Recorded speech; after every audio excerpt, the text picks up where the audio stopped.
Mummy, तुझी favourite साक्षी आहे ना, ती शेजारची नाही का, तिचे उदाहरणं तू मला देत असते, ती आजच पळून गेली. अगं म्हणजे काय, त्यात आम्ही बघितलं त्यांच्या घरात काय चालू होतं. काय पळून गेली म्हणजे काय, तूच तर मला नेहमी सांगायची जाऊन जरा तिचा गू खा. मग आता काय करू सांग जरा. अगं म्हणजे मी मस्करी करते.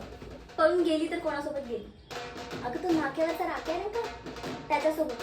हा तोच, तो दिवसभर गुटखा खातो. शी, कशी चॉईस आहे तिची. आणि काय तर म्हणे 3 वर्षाचं प्रेम आहे. अगं पण मुलगा तर चांगला बघायचा, मी असते ना. अगं म्हणजे मी पळून नाही जाणार आहे, पण मी सांगते तुला, चांगला मुलगा तर बघायचा प्लीज. तिचा खूप राग येतोय. का म्हणजे एकतर ती शाळेमध्ये इतके चांगले मार्क मिळवायची, तिच्यामुळे बाई आम्हाला ओरडायच्या. आणि आता ती पळून गेली कोणासोबत? राख्यासोबत. मग राख्यासोबतच पळून जायचं होतं, त्या गुटख्या खाणाऱ्यासोबत. मग इतके चांगले मार्क का मिळवत होती ती? काही करायचं नव्हतंच तर. हा, आमच्यावर उगाच.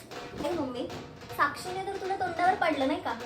म्हणजे ज्या मुलीचा तू इतका म्हणजे गुणगान करून सांगत होतीस, ती मुलगी आता पळून गेली. आणि कोणासोबत पळून गेली? राख्यासोबत पळून गेली.